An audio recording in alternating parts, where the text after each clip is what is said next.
Hello everyone, welcome back to my channel Antara's creation.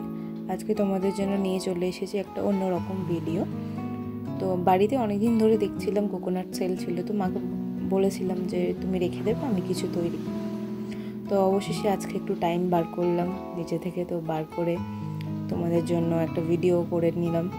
তো তোমরা দেখো, আমি সেলটাকে শিরিষ কাগজ হয়, তো সেটা দিয়ে ফার্স্টে একদম ঘষে পরিষ্কার করে নিলাম যাতে তার গায়ে কোনো চড়া চড়া ব্যাপারটা না থাকে।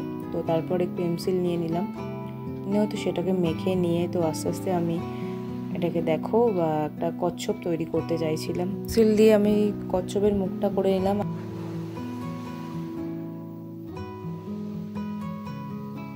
আমি আস্তে আস্তে হাতটাও করে, হাতের সামনের দিকে হাতগুলো এবং পাগুলো করে নেবো। তোমরা দেখতে থাকো।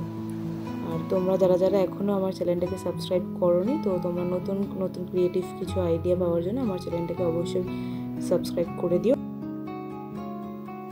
আর যারা ফেসবুক থেকে দেখছো তারা অবশ্যই ফলো করে দিও। তো আমি হাত আর পায়ের দিকে পেন্সিল বসিয়ে দিয়েছি, অবশেষে লেজটাও করে নিচ্ছি। তো কিছুক্ষণের জন্য মোটামুটি আমি এটা হাফ অ্যান আওয়ারের মতো ড্রাই হওয়ার জন্য দিয়েছিলাম। তারপর আমি এখানে ফেভিক্রিলের অ্যাক্রিলিক কালারগুলো ইউজ করেছি। তো আমি এখানে স্যাভরিনটাকে সেলের মাথার উপরটা ভালো করে চাপিয়ে দিচ্ছি। এটা আমি একবারের পর আবার একবার দিয়েছিলাম, সেটা আমি আর ভিডিও ক্লিপ নেওয়া হয়ে ওঠেনি। তো তারপর আমি মুখটাও করে নিচ্ছি, সাথে হাত পাগুলোও করে নেব। তোমরা দেখতে থাকো।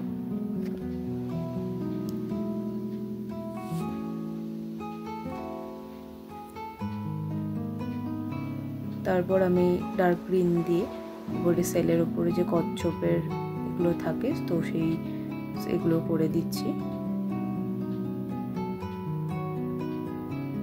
তোমরাও কারা কারা এরকম ফেলে দেওয়া জিনিস দিয়ে নতুন কিছু বানাতে পছন্দ করো, অবশ্যই আমাকে কমেন্টে জানাবে। আর নেক্সট তোমরা কি ভিডিও দেখতে চাও সেটাই অবশ্যই আমাকে জানাবে, তোমাদের সাথে শেয়ার করার চেষ্টা করব। কেমন হয়েছে কচ্ছপটা জানিও, ঠিক আছে?